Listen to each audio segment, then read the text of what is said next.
So I think many of us are familiar with one of the great paradoxes of our time. The technology that was supposed to connect us has made us more disconnected than ever before. That we're more technologically connected than ever is indisputable. According to the website Statista.com, as of April 2023, there were 5.18 billion internet users worldwide, which amounted to 64.6% of the global population. Of this total, 4.8 billion, or 59.9% of the world's population, were social media users.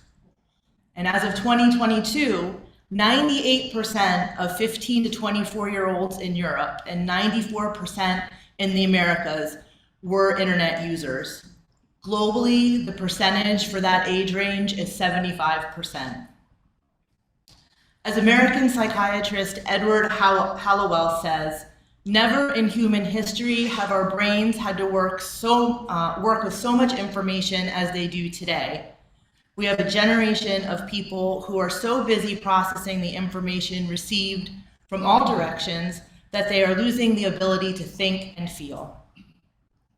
As a result, we feel isolated, so much so that health officials now talk of social isolation as an epidemic. In fact, loneliness is one of the major contributing factors to the recent decline in the average lifespan in the United States. According to Professor and medical doctor Dilip Jastay, author of the book Wiser, our decreasing lifespan isn't due to new infections or new cancers. It's because of a marked increase in the numbers of opioid-related deaths and suicides, also called diseases of despair, both of which are related to underlying loneliness. In 1999, nationally, there were 8,000 deaths from opioid overdoses. In 2022, the number of overdose-related deaths was 109,680. Overall, between 1999 and 2017, the rate of suicide increased by 30% in the United States. And the US government estimates that 162,000 Americans die each year from loneliness and isolation. That's greater than the number of Americans who die annually from lung cancer or from stroke. Loneliness also contributes to other illnesses such as diabetes, obesity, heart disease, dementia, major depression, and generalized anxiety disorder.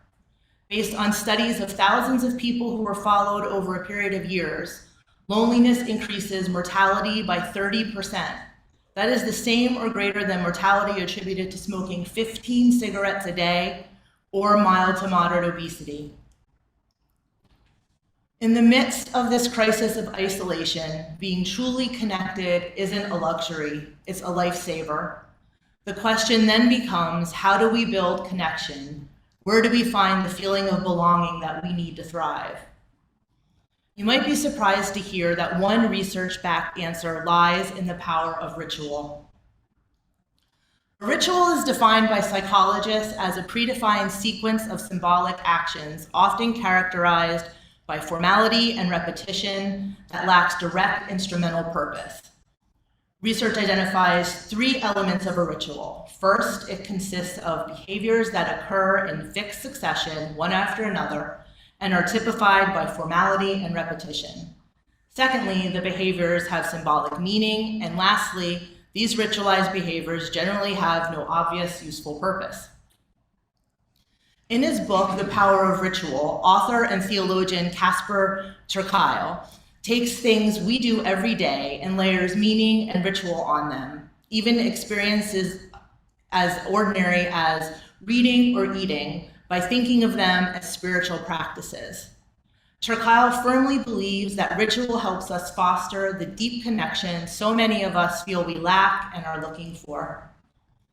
Deep connection, says Turkile, isn't just about relationships with other people, it's about feeling the fullness of being alive.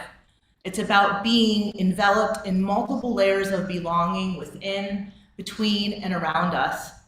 He invites us to deepen our rituals of connection across 4 levels: connection with ourselves, connection with the people around us, connection with the natural world, and connection with the transcendent. Each layer of connection strengthens the other, so when we feel deeply connected across those 4 levels, it's as if our days are held within a rich latticework of meaning. We're able to be kinder, more forgiving, we heal, and we grow. Almost anything can become a spiritual practice or ritual. Walking the dog, gardening, saying goodnight to the moon and everything around you every night, like the bunny in our Time for All Ages story. Even coffee hour after your local UU service. What can transform these things from the mundane occurrences to spiritual practices are, according to activist and UU minister Kathleen Mateague, these 3 elements: intention, attention, and ritual. Simply tuning into our intention changes our approach and our experience. Once we have our intention, then we need to pay attention, be present to the activity. Finally, we repeat it. By creating this ritual loop in our life, intention, attention, repetition, we start to add more meaning and purpose to our life. Rituals are distinct from habits. To put it simply, repetition without intention and attention is a habit. But when you bring your presence and heart to an activity, that's ritual. Plus, there is ceremony to a ritual that gives it meaning and purpose. Ritual doesn't have to be intricate or difficult. Let's take reading, for example. Reading in and of itself is proven to have many benefits, including improved memory, increased focus and concentration, reduced stress levels, enhanced empathy and creativity, and better cognitive function.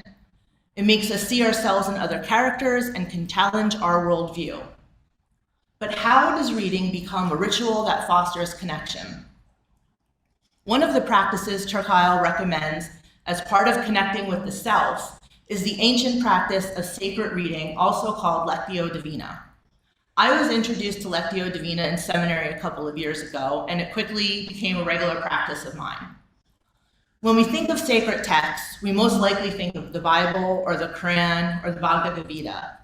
But any text can be treated as sacred. For example, while most of my Christian classmates were reading the Bible as their sacred text, I was reading the Book of Hours by Roca. Another UU classmate read Octavia Butler's science fiction novel, Parable of the Sower. Turkile read the Harry Potter books as sacred texts and created the highly popular award-winning podcast called Harry Potter and the Sacred Text. Sacredness isn't in the actual text we read, it's in the doing or how we read the text. We're not simply reading, we're making meaning by digging underneath the surface and creating opportunities for self-discovery. To do this, Turkile reads a text asking these 4 questions. 1, what is literally happening in the narrative? Where are we in the story? 2, what allegorical images, stories, songs, or metaphors show up for you? 3, what experiences have you had in your own life that come to mind? And 4, what action are you being called to take? The results from this process can be insightful and even profound. It brings us closer to who we are deep down, helps us integrate our experiences, and helps us see beyond ourselves so that we can then turn back and see ourselves more clearly. Sacred text acts as a mirror in which we confront attitudes and behaviors that we want to let go of. They can inspire us and ennoble who we want to become.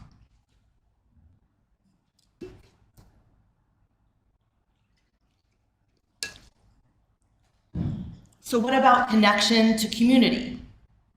Turkile recommends taking the simple act of eating together and turning it into a sacred practice. Some of the most important religious rituals center on shared eating and drinking. Muslims break their fast at Ramadan with an iftar or evening meal. The center of the Christian liturgical tradition is the celebration of the Eucharist or the Lord's Supper. And in Jewish tradition, the first nights of Passover traditionally feature choreographed dinners called seders, which come with a special plate of foods to help retell the Passover story. Gathering and eating together can allow a deeper experience of connection. Turkile recommends the simple idea of incorporating a ritual before we eat. Some of us may already do this on special occasions, a clink of glasses and a toast at a wedding, or maybe at Thanksgiving, your family goes around the table and everyone says one thing they're thankful for before eating. But a pre-meal ritual doesn't need to be reserved for special occasions or holidays. A short ritual before eating can recenter our attention on one another, on our interconnectivity. Simply looking into one another's eyes, raising a glass, and saying, "It's good to be together," reminds us that there's nothing more to do than delight in one another's company. And those of us who often eat alone do not have to be left out. Trikyle proposes using imagination along with our food to connect with others at mealtime, and I encourage you to try it. So before taking your first bite, notice the colors and the smell of your food. Then, as you bring your food to your mouth, notice your body responding, the saliva in your mouth, the hunger in your belly. Finally, as you take your first bite, savor the taste and offer gratitude for the deliciousness to each of the people you imagine having helped provide this food. With each bite, try to send goodwill to each of the people you imagine. Through this process, you may even find you enjoy your food more. Researchers from the University of Minnesota and Harvard found that enacting a ritual enhanced how much people enjoyed eating chocolate. So before having participants consume a chocolate bar, the researchers asked participants to perform a ritual by breaking the chocolate bar in half without removing the wrapper, then unwrapping only half of the bar and eating it, and finally unwrapping the other half of the bar and eating it. Compared to the people who simply relaxed before eating the chocolate, those who performed the ritual reported enjoying the chocolate more. They ate it more slowly so they could savor it, and they reported that it was more flavorful. So what about connecting to the transcendent, to something bigger than us? How can daily ritual help us? One of the rituals Trikyle offers is prayer, which for UUs can be a tricky thing. We may see it as foolish or even actively harmful, but Trikyle invites us to think of prayer differently and see it as a path toward ever greater love. He encourages us to use a 4-part prayer practice consisting of adoration, contrition, thanksgiving, and supplication. If you're like me, you might want to head for the doors hearing these words. But Trikyle reimagines them in secular, inclusive ways that I believe most of us can connect to. For example, adoration is about getting radically away from ourselves, decentering our individual experiences, and seeking to place ourselves in the service of or to become a part of something bigger than ourselves. Traditionally, adoration would have been about explicitly worshiping God, but Trikyle suggests that instead we find ways of uplifting our attention to the larger beauty of the world, to the greater connection that holds all things. We can read a poem or play music that moves us. For some of us, we might create with the fullness of the world through the creative flow when we make art, or sing, or dance. All of these can be part of adoration. Another part of this 4-part prayer practice is thanksgiving, or the practice of gratitude. Gratitude offers us a pathway to abundance, contentment, and a positive outlook on life, allowing us to shift our focus from what is lacking to what is abundant in our lives. Sometimes people worry that gratitude may seem selfish or self-involved as others have so little. But researcher, professor, and author Brené Brown argues the opposite. She says that when you are grateful for what you have, I know you understand the magnitude of what I have lost. Her research also reveals that when we surrender our own joy to make those in pain feel less alone, or to make ourselves feel less guilty or seem more committed, we deplete ourselves of what it takes to feel fully alive and fueled by purpose. Gratitude isn't just for yourself. Being grateful actually helps us show up for others. Trikyle offers many other rituals in his book, and they may or may not resonate for you, and I do recommend picking it up and reading it. But the key is finding those things in your life that you can do with intention, attention, and repetition. To find these, take time to pause and reflect your values, desires, and what brings you joy. Take time to explore the activities that nourish your soul and resonate with your spirit. From these reflections, you can choose rituals that align with your needs and beliefs. Incorporating daily rituals into our lives may seem daunting at first, but with a few practical tips, we can make these intentional practices an integral part of our daily routines. One tip is to start small. Begin with simple and manageable rituals that align with your lifestyle and interests. Whether it's a few minutes of meditation, mindful breathing exercises, or setting daily intentions, small acts can have a profound impact over time. Second, we can create sacred spaces. One to designate a special corner in your home or workplace for your rituals. Decorate it with meaningful objects or symbols that inspire and ground you in the present moment. Set a schedule. Set aside dedicated time for your daily rituals, making them a priority in your day. Whether it's in the morning, during lunch breaks, or before bedtime, consistency is key to reaping the benefits of these practices. Be mindful and present. Approach your rituals with intention, mindfulness. Be fully present in each act, savoring the experience and letting go of distractions. Embrace flexibility. While consistency is essential, be open to adjusting your rituals as needed.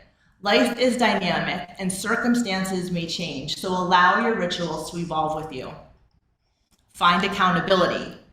Share your ritual journey with friends, family, or like-minded individuals. Engaging in rituals together can create a sense of camaraderie and support. And finally, reflect and adjust. Take time to reflect on the impact of your rituals on your well-being. If certain practices no longer resonate or no longer feel fulfilling, be open to exploring new ones that align with your current needs. Daily rituals are not simply gestures. They are powerful tools that have the potential to transform our lives, both inside and out. At the core of the ritual lies the essence of mindful living. These sacred practices invite us to slow down, embrace the beauty of life's ordinary moments, and find meaning and purpose in the simplest acts. They heighten our awareness of thoughts, emotions, and actions in the present moment. As we immerse ourselves in these practices, we cultivate a sense of presence that extends beyond the rituals themselves, permeating every aspect of our lives. Daily ritual holds a profound impact on our psychological well-being. In the fast-paced, stressful world we inhabit, these intentional practices offer a sense of control and predictability. They become pillars of support that carry us through the ups and downs of life, providing a sense of stability and comfort. Rituals also serve as pathways to stress reduction and emotional regulation. Sports psychologists propose that pre-performance rituals can confer benefits for athletes, such as better execution and possible reduction of anxiety levels. And studies show that the anxiety-reducing effect of rituals can apply to almost any high-pressure endeavor. In one experiment, researchers instructed participants to perform an anxiety-inducing task, to sing "Don't Stop Believing" by the rock band Journey in front of strangers. The participants were separated into two groups, with one asked to perform a ritual beforehand, which included sprinkling salt on the drawings they had created. Participants in the second group were given instructions about their own performance and left to sit quietly. Participants who completed the ritual sang better, had significantly lower heart rates, and reported feeling less anxious than participants who had not performed the ritual. Through daily rituals, we create sacred moments in the midst of our busy lives, allowing us to find meaning in the ordinary. By incorporating these practices into our routines, we build a strong foundation for personal growth, connection with others, and a sense of gratitude for the abundant blessings that surround us. So today, as we go into our coffee hour after service, online or in person, I encourage us all to treat it as a spiritual practice or ritual. Set an intention. Ask yourself, what am I inviting into this moment? Then bring your full attention to your actions and commit to being present in the moment. So let us embrace the power of daily rituals, the rituals that guide us back to ourselves, our communities, and the universe. Let us honor the significance of these practices, not just as routines, but as sacred dances that enrich our lives with purpose, presence, and profound transformation. May it be so.